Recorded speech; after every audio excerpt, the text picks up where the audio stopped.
வணக்கம். இவ்வாண்டு நடைபெற்றுள்ள குடியரசு தின அணிவகுப்பை கண்ட எந்த ஒரு பாரதியரும் மிகவும் பெருமை பெற்றிருப்பர், புல்லரிப்பை உணர்ந்திருப்பர். அந்த அளவு அதிகம்பீரமாக இருந்துள்ளது குடியரசு தின அணிவகுப்பு. தொடக்கத்தில் அதிநவீன மற்றும் அதிசக்தி வாய்ந்த இந்திய தயாரிப்பு ஆயுதங்கள் காட்சிப்படுத்தப்பட்டுள்ளன. அதன் பிறகு அனைவரையும் வியக்க வைத்தது இராணுவ வீரர்களின் அணிவகுப்பாகும். நாரி சக்தி என்ற பெயரில் நமது நாட்டின் வீராங்கனைகளுக்கு முக்கியத்துவம் அளித்துக் கொண்டு நடத்தப்பட்டிருந்தது குடியரசு தின அணிவகுப்பு. அது நல்கும் செய்தி எத்தனை பேரால் சரியாக புரிந்து கொள்ளப்பட்டது என்பது தெரியவில்லை. ஒரு நாடு முன்னேற வேண்டுமானால் அந்நாட்டின் பெண்கள் முன்னிலைக்கு உயர்ந்து வர வேண்டும் என்ற உண்மையை பிரதமர் நரேந்திர மோடி வெளிப்படுத்தியுள்ளார். இதன் மூலம் பெண்கள் அதிக அளவில் உள்ள ஒரு நாடாகும் நமது பாரதம். ஆனால் நமது மரபு பெண்கள் வீட்டிலிருந்து குடும்பத்தை கவனித்துக் கொள்பவர்களாக இருக்கும் விதத்தில் தொடர்ந்து வந்துள்ளது. ஆனால் அதிலிருந்து மாறி பெண்கள் எல்லா துறைகளிலும் பணி செய்தும் தொழில்கள் செய்தும் ஆண்களைப் போலவே வருமானம் ஈட்டக்கூடியவர்களாக மாறும்போது அது நமது நாட்டின் பொருளாதார வளர்ச்சியில் நல்கவுள்ள பங்களிப்பு வியக்க வைப்பதாகும். இந்த குடியரசு தின அணிவகுப்பில் ஆயுதப்படை, மெடிக்கல் சர்வீசஸ் அணிவகுப்பை பற்றி குறிப்பிட்டு கூற வேண்டும். முழுமையாக பெண்கள் கலந்து கொண்டிருந்ததை காண முடிந்தது அங்கு.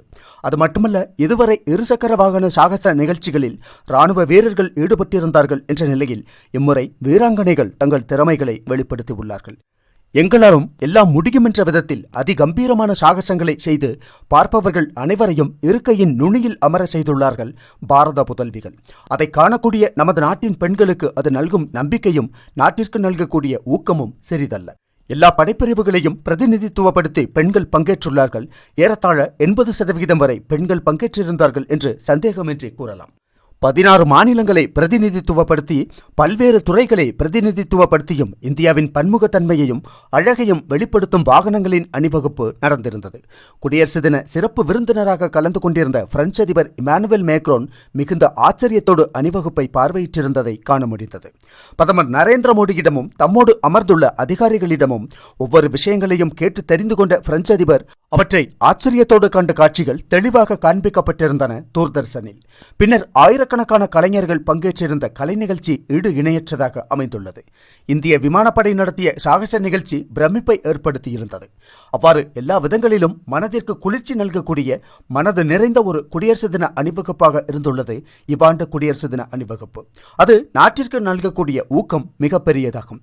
பொருளாதாரத்தில் பெரும் வளர்ச்சி கண்டுள்ள அமெரிக்கா, சீனா, தென்கொரியா, ஜப்பான் போன்ற நாடுகளில் எல்லாம் பெண்கள் முன்னிலைக்கு வந்த காரணத்தால் தான் அங்கு பொருளாதாரம் பெரும் வளர்ச்சியடைந்துள்ளது.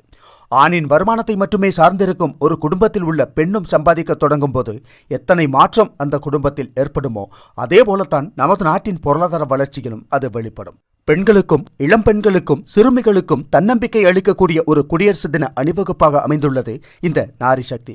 அதை உணர்ந்துதான் பாரத பிரதமர் நரேந்திர மோடி இம்முறை பெண்கள் அதிக அளவில் பங்கேற்கும் அணிவகுப்பிற்கு ஏற்பாடு செய்துள்ளார்.